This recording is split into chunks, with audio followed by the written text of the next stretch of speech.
Para ler a imprensa, comentar alguns destes assuntos e também falar de um assunto especial que já vamos tratar, convidamos Manuel Gonçalves Pinho, que é médico e investigador da Faculdade de Medicina da Universidade do Porto e também do Sintesis, que é o Centro de Investigação em Tecnologias e Serviços de Saúde. Bom dia, obrigado por ter vindo. Vamos começar então por olhar para os assuntos que mais lhe chamaram a atenção e, obviamente, porque há sempre uma atenção especial para aquilo que nos diz mais respeito em termos profissionais, e há aqui uma notícia de saúde no JN que quer destacar.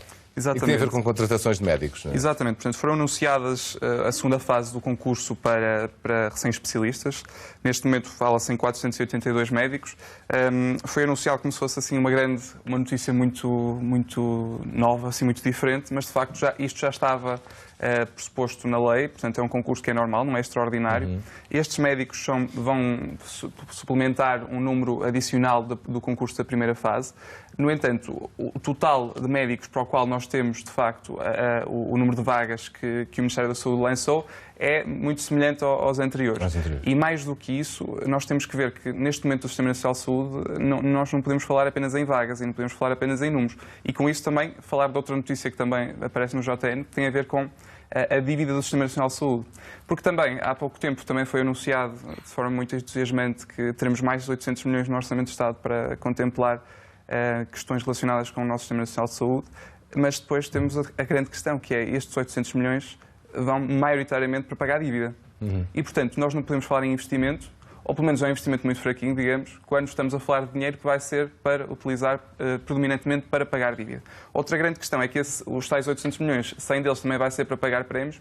Os critérios que vão ser utilizados para pagar prémios de gestão e mesmo de objetivos não são muito transparentes para os profissionais, que supostamente são também uma das classes que vai usufruir desses prémios e, portanto, de facto, temos aqui uma grande névoa, tanto em torno do número de vagas como em torno do dinheiro que está orçamentado para o Sistema Nacional de Saúde. Muito bem, avançamos para um outro assunto e tem a ver, obviamente, com o mau tempo. Estamos a falar dele. Há, desde logo no público, e vou colocá-lo aqui para esta fotografia, que já mostramos, mas esta fotografia de primeira página é extraordinária, tirada de cima de um trator, que mais parece um barco. Sim, nós aqui que parece que estamos quase num cenário de terceiro mundo. Agora, a questão é, isto são acontecimentos que vão ser inevitáveis num futuro próximo. Nós, quando falamos em aquecimento global, alterações climáticas, muitas vezes o próprio termo aquecimento global faz-nos levar a pensarmos que temos um cenário apenas que aumenta de temperatura. Sim. E que também está associado a alterações climáticas, tal como as cheias e os dilúvios, que agora começam a afetar cada vez mais Portugal. A grande questão do Mondego tem a ver também com a questão geográfica, porque são planícies junto ao rio, o que, claro, que facilita depois também o acontecimento de situações como estas.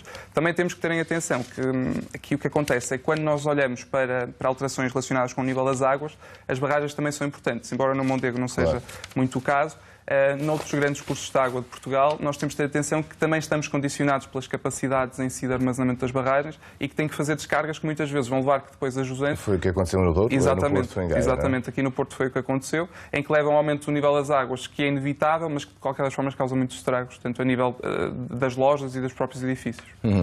Ainda a propósito do público, há um outro assunto que gostava de destacar, não é? Que tem a ver com os imigrantes, com a questão da imigração. Sim, portanto, o público tem aqui uma notícia muito interessante, portanto, que ressalva um ponto que já se passou há 4 anos, que foi aquela imagem chocante que nós vimos do menino sírio que deu à costa portanto, que deu à costa morto na praia.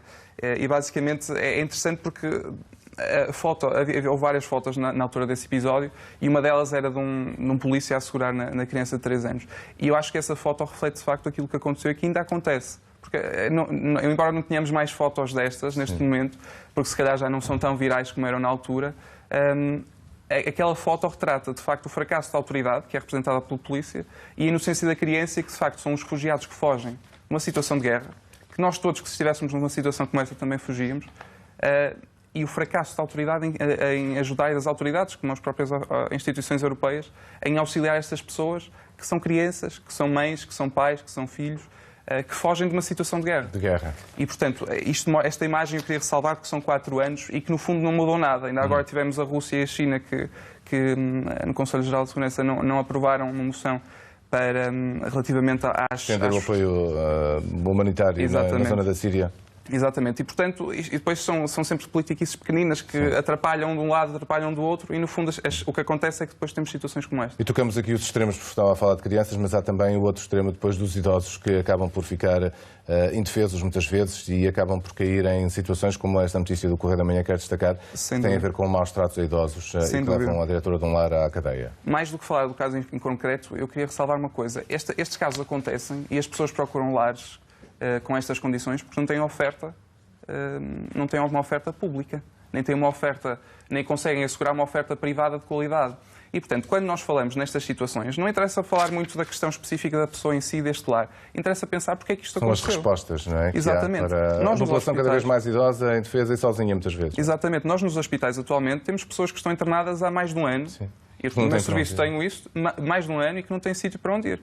E isto é triste, porque, de facto, imagina, a diária de um hospital é muito mais caro que a diária, digamos, o preço diário num hospital é muito mais caro que o preço diário, por exemplo, num lar oficial. E, portanto, nós estamos a poupar por um lado e estamos a gastar muito mais pelo outro, simplesmente porque não investimos. E, portanto, quando falamos até de uma questão de um déficit que não existe agora de 0,2%, é um bocadinho triste quando vemos que, de facto, temos áreas do nosso país que não estão a ser cuidadas e que esse dinheiro, que sai esses 0,2%, podiam ser utilizados nessas áreas. Muito bem. Vista a imprensa, há um outro assunto que gostava de falar consigo, aproveitando, obviamente, e convidá-lo também por isso, porque há um aumento de hospitalizações por surto psicótico associado ao consumo de cannabis. A cannabis tem estado muito no debate, até pelo uso medicinal também. Exato. Mas porquê é que isto está a acontecer? Vocês fizeram uma avaliação, não é? E houve este disparo. Chegaram a alguma conclusão? Portanto, o nosso estudo, o que fez, foi o primeiro estudo a nível nacional, que tem, de facto, todas as hospitalizações que aconteceram nos hospitais públicos portugueses. O que nós fizemos foi selecionar todas as hospitalizações com diagnóstico primário de surto psicótico, ou seja, todos os indivíduos que ficaram internados num hospital por surto psicótico, e fomos avaliar quantos destes é que tinham um consumo de canabinoides associado. O que nós verificamos é que entre 2000 e 2015, que foi o período de estudo, houve de facto um aumento muito substancial do número de hospitalizações. E este aumento pode-se dever a vários factos. Entre eles, o aumento do detalhe do registro clínico, ou seja, atualmente nós temos um detalhe ao registar no internamento e nos próprios processos clínicos, temos maior detalhe registado que tínhamos nos anos 2000 e também, desde já, o facto de agora termos registros eletrónicos e nos anos 2000 muitos hospitais tinham registros físicos. E depois também temos outra questão, é o potencial efeito das mudanças do consumo de canabinoides na nossa população. O CICAD, que é o organismo público que de facto nos alerta e que tem os dados oficiais para o tipo de consumo, tem referido que o consumo moderado e elevado, ou seja, o consumo mais pesado, tem aumentado nos últimos anos no nosso país. E quando nós falamos em surtos psicóticos, temos de ter em noção que a possível influência da cannabis tem mais a ver quando temos consumos moderados a pesados no desenvolvimento de surtos psicóticos. No entanto, também pode acontecer em indivíduos que consumam pela primeira vez e que tenham um surto psicótico por causa disso. A grande questão é que este estudo mostra-nos primeiro, porque nós quando falamos da liberalização, da utilização para fins medicinais, estamos a falar de uma coisa. Quando estamos a falar de consumo recreativo, estamos a falar de outra. Porque cannabis é uma planta. É uma planta, como é uma roseira, uma camélia. Tem imensas substâncias químicas lá dentro, entre elas o THC, que de facto é a substância mais psicoativa, que é a que dá, de facto, os efeitos que as pessoas procuram quando consomem de forma recreativa a cannabis. E temos o canabidiol, que é uma substância química que tem muita utilização em termos farmacológicos, por exemplo, na utilização da epilepsia refratária ou até para prevenir náuseas pós-quimioterapia, em que de facto tem um potencial terapêutico muito grande. O que acontece é que quando nós falamos em cannabis para fins medicinais, estamos a falar de uma planta que tem um teor de THC para canabidiol de 1 para 1. Quando falamos de marijuana, que é vendida na rua, estamos a falar de substâncias que não têm este rácio, portanto, tem um teor muito mais elevado de THC, que é o composto que está mais associado ao desenvolvimento de surtos psicóticos.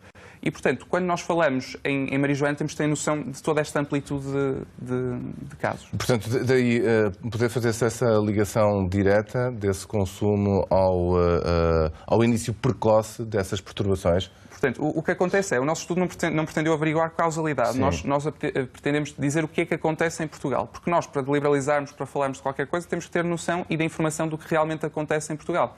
O que está descrito na literatura é que o consumo de canabinoides aumenta, de facto, o risco de desenvolver um surto psicótico, tanto na idade jovem como ao longo da vida. e que quanto mais... Mas há uma predisposição dessas pessoas, ou não? Exatamente. Ou seja, já há uma predisposição e esse consumo faz disparar, no fundo, despoltar o assunto mais cedo. O que diz é verdade. Existe uma predisposição genética e predisposição ambiental também para o desenvolvimento dos surtos psicóticos. A grande questão é, nós atualmente, no estado atual da medicina, não conseguimos identificar ainda, de forma prática e execuível, todas as pessoas que têm essa predisposição. Claro. E, portanto, não podemos dizer o risco é baixo, podem consumir à vontade, porque, de facto, não é. Existe um risco que, de facto, varia de 1 a 2% na população em geral, mas que tem um crescimento exponencial quando falamos das tais pessoas que estava a referir, que têm um risco já de base elevado. Mas neste estudo, pelo que li, 90% dos casos são homens. Exatamente. Portanto, isto foi bom também para sabermos quem são estas pessoas. Portanto, saber quem é que é internado, de facto, nos hospitais públicos. E com um surto psicótico. De facto, 90% são homens, o que acompanha também já as tendências descritas do consumo. O consumo é maioritariamente feito por homens e, mais do que isso, são homens jovens. Portanto, a média de idade destes internamentos é à volta dos 30 anos. Quando nós comparamos... ativo. Exatamente. Quando comparamos pessoas que têm surto psicótico, mas que não têm este diagnóstico de consumo de canabinoide, a média já passa para os 42 anos. E, portanto, há aqui alguma coisa que predispõe a que estas hospitalizações aconteçam numa idade mais precoce para os indivíduos que consomem cannabis e numa idade mais tardia para quem não consome. Muito bem, Dr. Manuel Gonçalves Pinho, obrigado por ter vindo aqui esta manhã, lançar aqui, também falando deste estudo que é mais um argumento, mais um elemento para ajudar ao debate em torno da cannabis.